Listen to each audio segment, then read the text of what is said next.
Et merci de nous retrouver. Si vous venez de nous rejoindre sur France Bleu Champagne-Ardenne, vous êtes les bienvenus pour cette nouvelle session des experts du jardinage. Bonjour à tous. Tout de suite, je rappelle le numéro pour poser toutes vos questions jardinage. C'est le 03 26 50 81 81. On essaiera d'y répondre comme chaque semaine jusqu'à 11h avec notre expert venu tout droit de l'école des jardiniers de Saint-Brice. C'est François Le Cellier. Bonjour François. Bonjour. En forme aujourd'hui ? En forme, Malgré la pluie ? Malgré la pluie. Bon, on y reviendra tout à l'heure. Nous ne sommes pas seuls, François, aujourd'hui dans les studios. Mathilde Delépée, notre invitée aujourd'hui, animatrice à Reims Métropole, spécialisée dans le domaine de l'eau. Bonjour Mathilde. Bonjour. Bienvenue. Alors justement, c'est un sujet qu'on va aborder aujourd'hui. Pourquoi et comment protéger les ressources en eau, comment l'économiser dans votre jardin, comment d'ailleurs connaître les besoins en eau des différentes plantes qu'on a dans son jardin. Eh bien, on a 1 heure pour répondre à ces questions. Et d'ailleurs, soyez bien à l'écoute de cette émission parce qu'on a également des cadeaux à vous faire gagner. Vous pourrez peut-être repartir avec l'ouvrage « J'apprends à tailler mes arbres ». Ce sera en fin d'émission. Et pour toute autre question ou remarque, eh bien, vous le savez, vous êtes aussi nos experts. Et donc on vous attend, vous nous appelez au 03 26 50 81 81. On se retrouve dans quelques instants. 10h, passé de 11 minutes à l'antenne de France Bleu Champagne-Ardenne. Vous êtes en plein dans les experts du jardinage avec Mathilde Lépée, notre invitée, François Le Cellier qui est toujours avec nous comme chaque semaine. Aujourd'hui, on a décidé de parler d'une ressource très importante pour tout le monde, mais pour le jardin aussi, c'est l'eau. On rigolait tout à l'heure, Mathilde, avec la météo en disant qu'il fallait prendre son parapluie en ce moment. On n'en manque pas en ce moment d'eau. Est-ce que c'est le cas également pour la terre, pour les nappes phréatiques ? Donc non, on ne manque pas du tout d'eau en ce moment. Les nappes sont à leur niveau classique à cette période de l'année. Donc il n'y a pas de souci. On a l'impression qu'il pleut beaucoup, mais en fait on est dans la normale. Oui, on est dans la normale, même normale un tout petit peu basse. Ouais. Puisqu'on a eu un printemps très sec. Mais pas de quoi s'inquiéter, mais on est tout à fait bien. Donc ça veut dire que là, la semaine qui vient, pour les jardiniers, on devrait être plutôt satisfait. Même si on n'est jamais trop satisfait quand il pleut en fait. Oui, c'est ça dépend du jardinier. François, un mot là-dessus. On peut récupérer par exemple les eaux de pluie, c'est une première astuce. Oui, alors bien sûr, on récupère les eaux de pluie. C'est une eau qui est très intéressante parce que vous verrez, c'est une eau qui est à bonne température, c'est une eau qu'on peut stocker, qu'on peut utiliser dans le temps à volonté. Et l'autre chose, c'est qu'elle est en termes de... Elle n'a pas de résidus qui peuvent être toxiques pour la terre ni pour les plantes. On expliquera d'ailleurs un petit peu comment ça se passe parce que l'eau de pluie, une fois qu'elle est tombée et qu'elle est au sol, elle se mélange à des molécules qui font qu'on peut polluer ou pas d'ailleurs finalement la terre. C'est comme ça que ça se passe, Mathilde. C'est comme ça, oui. Alors expliquez-nous un petit peu la raison pour laquelle peut-être il faut justement protéger son environnement et préserver nos ressources en eau. Donc en fait, la ressource en eau, l'eau que vous avez au robinet, sur la région, c'est principalement de l'eau qui vient de la nappe phréatique, donc de l'eau souterraine. Et donc l'eau de la pluie qui va arriver sur la terre va s'infiltrer dans le sol et va arriver plus en profondeur dans la nappe. Et en s'infiltrant ou en tombant sur le sol, elle peut entraîner avec elle des molécules qui peuvent être néfastes. Et du coup, il est important d'empêcher ce transfert de molécules dans les nappes. Et donc il y a des actions à mettre en place en surface pour éviter ces transferts de polluants. Où est-ce qu'on les stocke? Où est-ce qu'on peut la stocker? Par exemple, là, on est sur Reims, les studios de France Bleu sont à Reims. Les lieux de stockage, on a plusieurs, j'imagine? Oui, il y en a plusieurs. Il y a des réservoirs sur tour, donc typiquement des châteaux d'eau.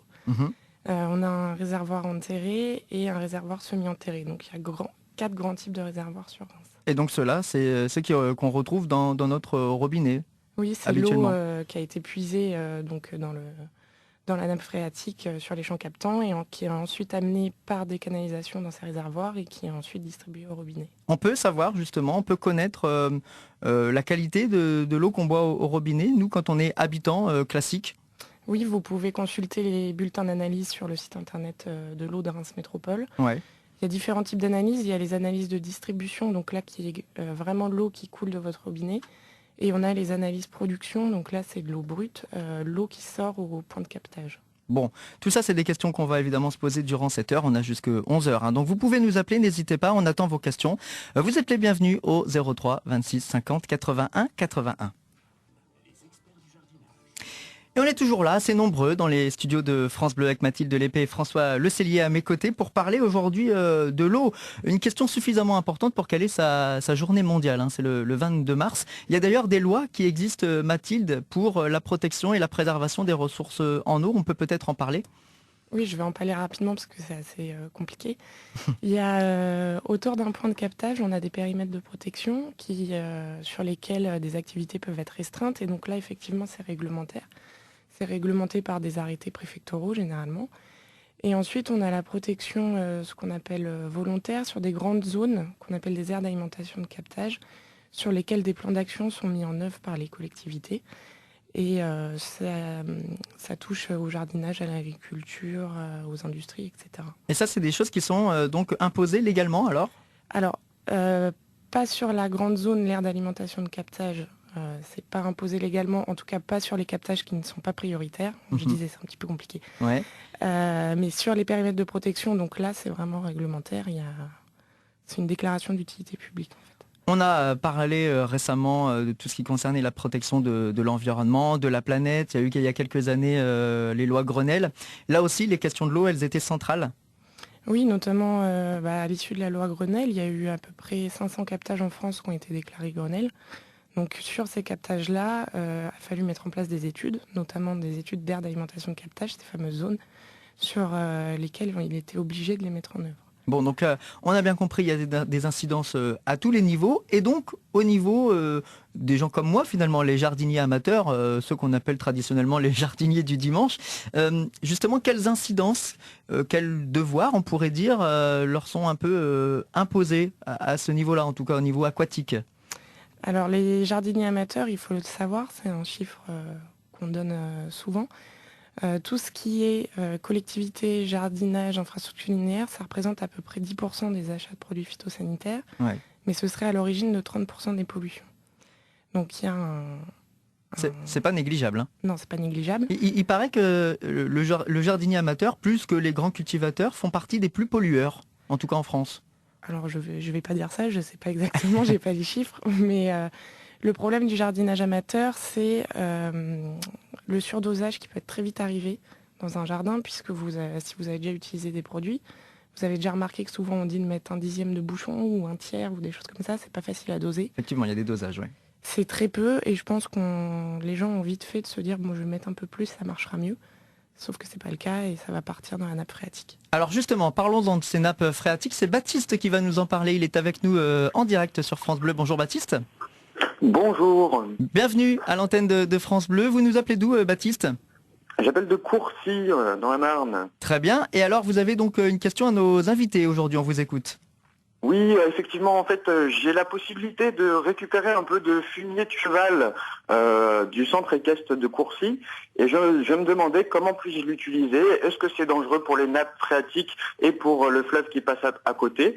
Donc, est-ce qu'il y a des dangers vraiment? Mathilde pourrait peut-être répondre et François me dire comment je peux m'en servir de ce fumier. Alors le fumier, Mathilde ou François?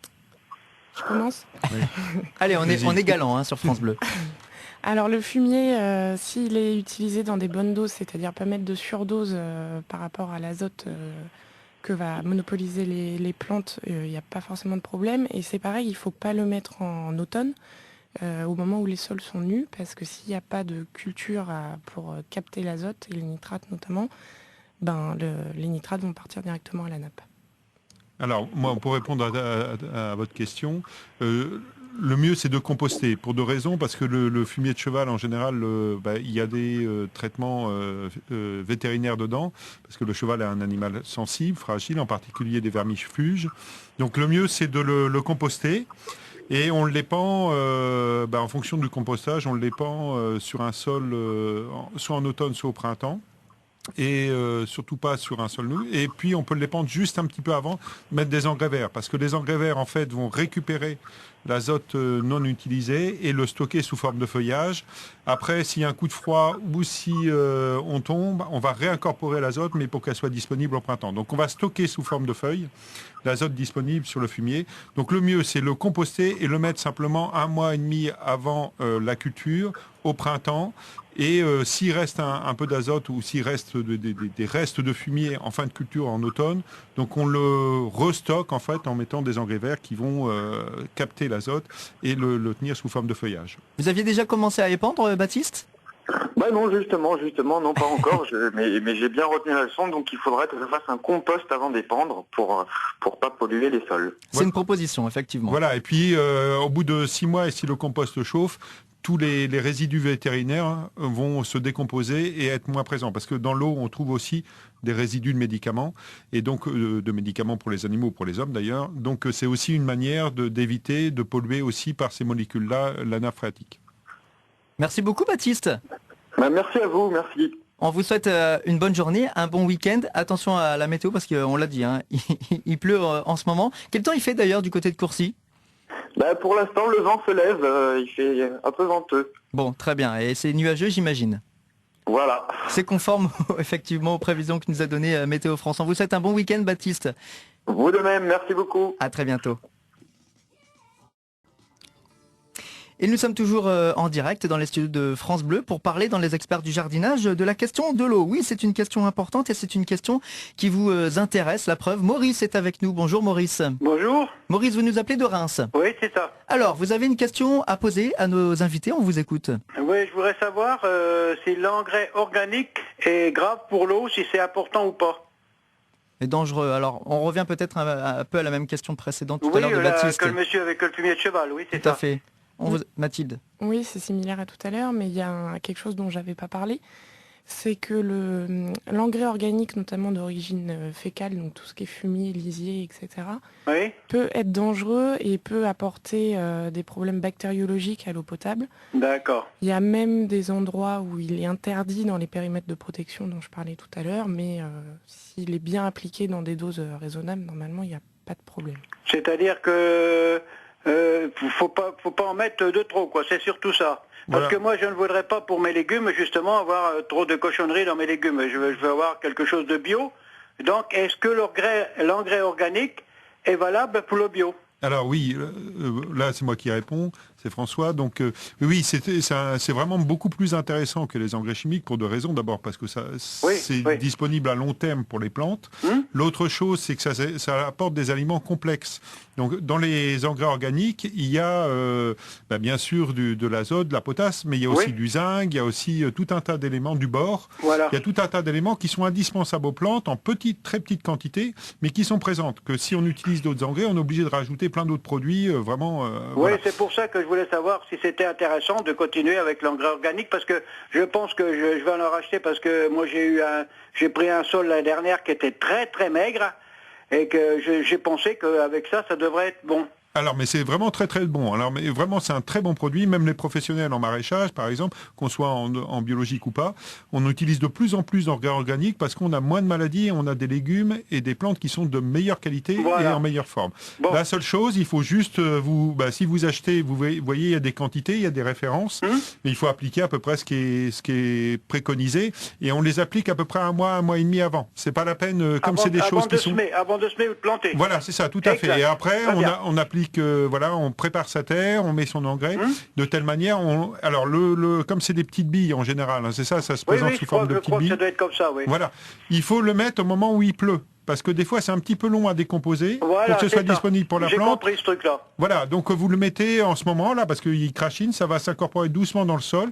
Et dans un mois et demi, ça va être disponible pour la plante. Bon, merci beaucoup. Vous avez tout compris, Maurice ? Oui, j'ai compris tout. C'est très gentil, c'est vous. C'est formidable. Bonne journée à vous. Bonne journée, Maurice. À très bientôt. Merci beaucoup. Bonne journée à France Bleu. C'est très, très bien. C'est très bien. Toute l'équipe de France Bleu vous salue, Maurice. On vous souhaite un bon week-end. Il y a Pierre également qui est avec nous. Bonjour, Pierre. Oui, bonjour.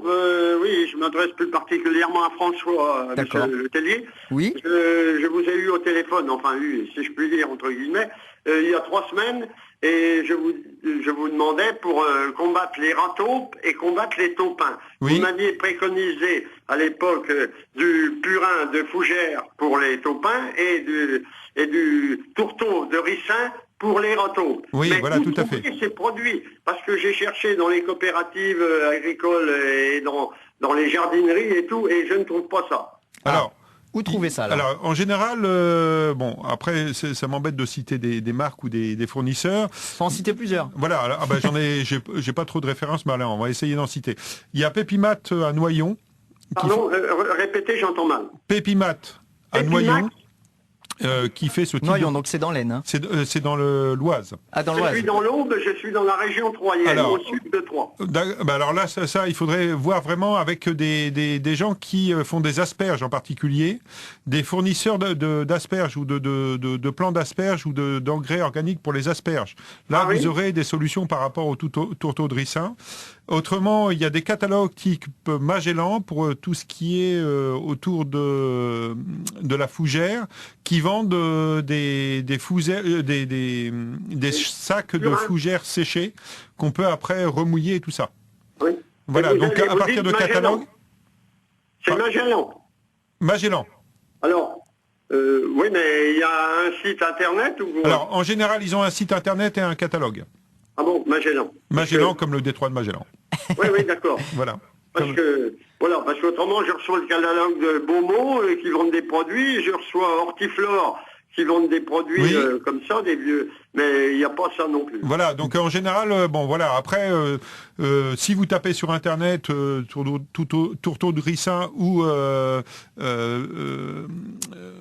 fougère séchée, vous trouverez tout un tas de références et de catalogues, bien sûr, je pense. Bon, bah voilà, Pierre, vous nous rappelez et puis vous nous dites très rapidement si vous avez trouvé, parce que c'est un peu le fil rouge de cette émission depuis le début du mois de janvier. Pierre, qu'on salue et puis qu'on attend, donc on attend de ces nouvelles. Et puis si vous faites comme Pierre et Maurice, vous appelez le 03 26 50 81 81. Vous pouvez continuer à poser vos questions, on vous attend. Pour parler toujours de l'eau, j'ai une petite devinette qu'on m'a proposée hier, je vais vous la faire, c'est Christelle, que je salue, animatrice de France Bleu, qui me l'a faite, je vous la propose. Qu'est-ce qui pleure quand on lui tourne la tête? Est-ce que vous savez? Non. Suspense. C'est le robinet. Ah oui. Bon, sèche, c'est pas mal non plus. J'aime beaucoup l'humour. Bon, alors parlons-en de ce robinet. On en a un petit peu parlé tout à l'heure en début d'émission.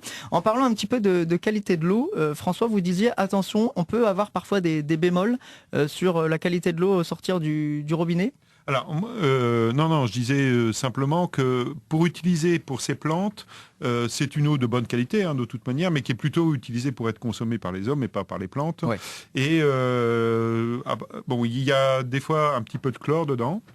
Donc si on doit l'utiliser de toute manière, en fait, dès qu'elle sort du robinet, on la laisse un peu stagner. Ça, ce sera toujours évident. Pour la mettre à température ambiante, parce qu'en fonction des lieux où on habite et tout ça, elle arrive à une certaine température. Donc sur c'est une certaine température. Moi, j'habite un petit village, c'est une autre température. Donc c'est combien la température idéale à peu près? Pour une plante, c'est la température ambiante. Ça, c'est si vous arrosez, vous mettez à 18 degrés, c'est très bien. Il n'y a pas de stress, c'est très très bien. Alors pour les plantes d'intérieur, donc voilà. Si vous arrosez avec un puits ou tout ça, c'est pareil. Le problème du puits, c'est que l'eau est souvent très très très très fraîche. Donc on va, si on peut, le mettre dans un récipient. On va pomper avant, le mettre dans un récipient, donc un récipient plus ou moins, ou une mare même, quelque chose comme ça. Et puis on va pouvoir l'utiliser quand elle est à température ambiante. On arrose plutôt le soir, parce qu'il y a moins d'évaporation. On utilise plutôt des systèmes de goutte à goutte. Voilà. Donc si vous utilisez un puits, c'est mieux de l'utiliser le soir et puis de le mettre dans un récipient au préalable. Et si vous avez de l'eau qui tombe des gouttières, par exemple. Oui. Alors ça, c'est intéressant parce que l'eau est beaucoup plus intéressante en termes d'apport d'éléments, de micro-éléments de l'eau. La seule restriction qu'il y a, c'est que si on laisse longtemps dans le récipient, des fois, ça verdit un petit peu. Et puis, des fois, on a des petites algues et des fois, ça bouche les trous de l'arrosoir. C'est un petit peu désagréable. Donc, la solution, nous, qu'on préconise, c'est de mettre, comme on fait dans les pots de fleurs d'ailleurs, un peu de charbon de bois au fond de son récipient ou en fond de là où on met l'eau, en fait, ou dans un bas, on met du charbon de bois et ça a tendance à éviter le verdissement de l'eau. Bon, très bien. On a encore plein de choses à dire sur ces questions d'eau. Par exemple, comment bien connaître les besoins des plantes et des différentes cultures qu'on fait, parce que là aussi, c'est important pour économiser de l'eau. C'est aussi important. On en reparlera juste après ça. Écoutez. Alors, on est toujours avec nos invités, Mathilde Lépée et François Le Cellier, en direct dans les studios de France Bleu Champagne-Ardenne. On parle beaucoup d'eau et d'engrais verts. Et justement, Françoise est avec nous en direct à l'antenne pour poser une petite question. Françoise, bonjour. Oui, bonjour. Vous nous appelez de Reims, c'est ça? J'appelle de Reims, oui. Alors, vous aviez des conseils à demander à nos experts? Voilà, parce que mon problème est que mon potager n'a jamais été engraissé, ni mis de fumier, rien. Et donc, parce que j'ai pas la possibilité de passer, donc ces trucs que je ne veux pas mettre d'engrais. Alors donc, je pensais qu'il y avait, j'ai entendu parler de l'engrais vert. Eh oui. Donc j'ai regardé sur Internet et j'ai vu qu'il y avait donc, parce que mon jardin fait 50 mètres carrés, j'ai vu qu'il y avait le sarrasin. Et qu'est-ce qu'il pense de ça, votre jardinier ? Alors qu'est-ce qu'il en pense, notre Oui, jardinier ? j'en pense que du bien si on a des grandes surfaces. Mais le sarrasin, sur des petites surfaces, ça s'installe pendant un certain temps, voire relativement longtemps. Alors c'est vrai que c'est fait pour les terres très pauvres. Mais je trouve que si vous voulez le réutiliser très rapidement, il faut mieux mettre... non, j'ai prévu de ne pas faire de jardin cette année. Ah voilà, vous pouvez planter ce type... Mais c'est bien aussi des légumineuses. Du trèfle incarnata ou des choses comme ça, c'est intéressant parce que ça va enrichir le sol. Donc si vous ne l'utilisez pas pendant longtemps, et ce que vous pouvez faire, ce qui est beaucoup plus intéressant, c'est de mélanger des légumineuses et des céréales. C'est-à-dire, voilà. Alors donc légumineuses et céréales, dites-moi ce que c'est. Les légumineuses, c'est par exemple tous les trèfles et tout ça, c'est les pois, les fèves et tout ça. Donc après, au lieu d'acheter, vous pouvez aussi utiliser des vieilles graines.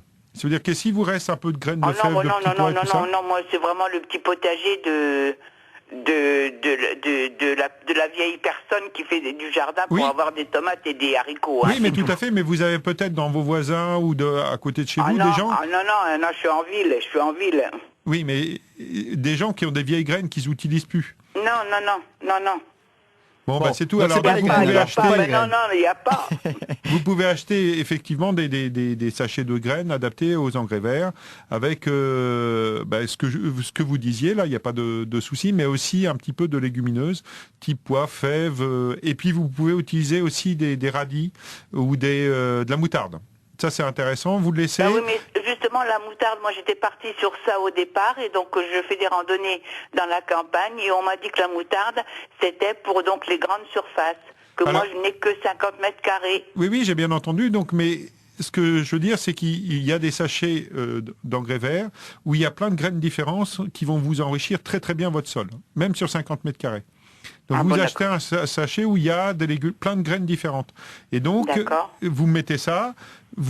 Surtout, la seule chose, c'est que quand ça commence à fleurir, vous fauchez, vous tondez. Alors quand c'est relativement... Et vous laissez sur place. Et voilà. Je ne bêche pas? Non, vous ne bêchez pas, vous bêcherez l'an prochain. Ah bon? Voilà.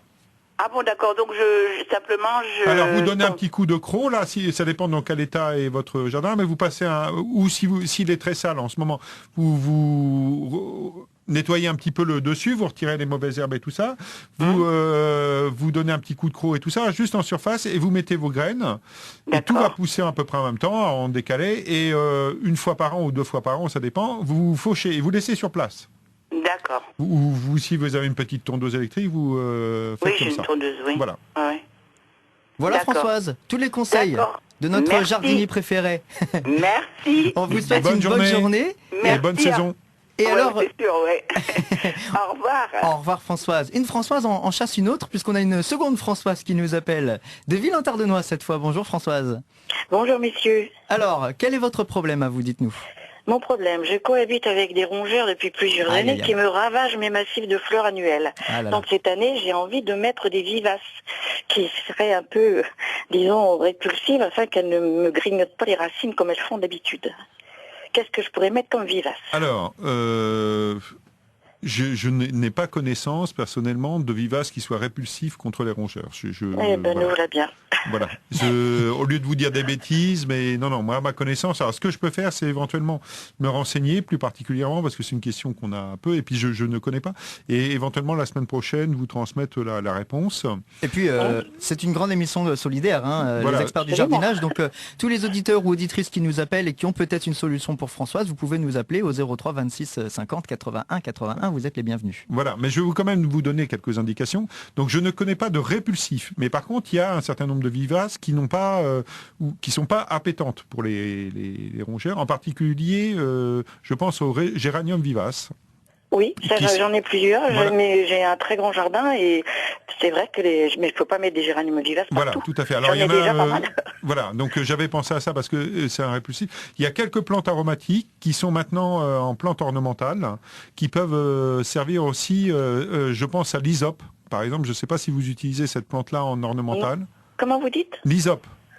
Non, je ne connais pas. Alors, c'est une plante qui est plutôt méditerranéenne, donc qui est utilisée dans un sol qui ne doit pas toujours avoir les pieds à l'humidité, un petit peu comme le thym, et qui donne des belles fleurs bleues pendant longtemps, et on peut l'utiliser en cuisine. Donc ça, toutes les plantes très aromatiques, en général, les rongeurs, parce que ça contient des substances très densifiées, des huiles essentielles très densifiées, et s'ils les grignotent et tout ça, ils peuvent s'empoisonner. Donc, voilà, les thym, la lavande, je pense que si vous avez de la lavande... J'ai déjà essayé la lavande. Et alors, elles sont mangées ? C'est pas génial. C'est pas génial, dans quel sens ? C'est pas efficace. C'est pas efficace, et puis j'ai pas un terrain qui est propice à la lavande. Voilà, moi, c'est de la glaise, ici, c'est c'est ce que je voulais vous dire. Si vous utilisez des plantes de ce type-là, en fait, par contre, je pense que les rongeurs n'allaient pas dessus. Non. Voilà. Non. Donc il faut trouver alors des plantes très très odorantes en général, vivaces. Et si vous avez par exemple de la lavande et tout ça, il faut créer des petits monticules de telle manière que vous allez créer du drainage. Oui. Et donc ça marche très très bien sur des petits murets, sur des petites choses comme ça. On les met au-dessus de petits murets et vous allez avoir de la lavande, du thym, de l'hysope et tout ça en quantité. Donc essayez de faire des massifs avec plusieurs niveaux éventuellement pour avoir différents types de plantes. Vous nous tenez au courant, Françoise ? D'accord, bien sûr, pas de problème. Je vous remercie beaucoup. Bonne journée, au revoir. Merci à vous. Bonne journée, au revoir. Bonne journée. Et alors, comme on arrive déjà en fin d'émission, Mathilde et François, on va vous offrir des cadeaux, vous qui êtes nombreux à nous appeler. Aujourd'hui, on vous offre le dernier ouvrage en fait d'Alain Pontoppidan, qui s'appelle « J'apprends à tailler mes arbres, fruitiers et arbustes ». Alors vous voulez gagner tout de suite ce bouquin à l'antenne de France Bleu Champagne-Ardenne, eh bien il suffit de nous appeler et répondre à cette question. Quelle est la journée mondiale de l'eau ? Quand est-ce que c'est la journée mondiale de l'eau ? Est-ce que c'est le 22 mars, le 22 avril ou le 22 mai ? Quand est la journée mondiale de l'eau ? 22 mars, 22 avril ou 22 mai ? Vous nous appelez au 03 26 50 81 81. Et Antoine est avec nous en direct sur France Bleu. Bonjour Antoine. Bonjour. Antoine, on vous a posé une question tout à l'heure avant la pause. Quand est la journée mondiale de l'eau ? Vous aviez le choix entre le 22 mars, le 22 avril ou le 22 mai et vous me dites... Je vais vous dire, c'est la date anniversaire de ma femme, le 22 mars. Ah bah alors comme ça, c'est facile à retenir. Effectivement, c'est le 22 mars. Eh ben, on vous félicite, vous repartez avec le livre « J'apprends à tailler mes arbres, fruitiers et arbustes ». C'est le tout dernier livre d'Alain Pontoppidan, pour tout savoir. Je vous remercie. Voilà. Et merci France Bleu. Merci à vous. Continuez vos émissions, c'est très très bien. Merci de votre fidélité, on vous souhaite un très bon week-end Antoine. Merci. À bientôt. Mathilde et François, on arrive à la fin de cette émission. On a des petits rendez-vous quand même à donner à nos auditeurs parce qu'on n'est pas que là en ce moment dans les studios. Vous faites plein de choses, des interventions. Parlons François de ce rendez-vous mercredi. On sera le 24 février à 20h à la Maison de la Vie Associative.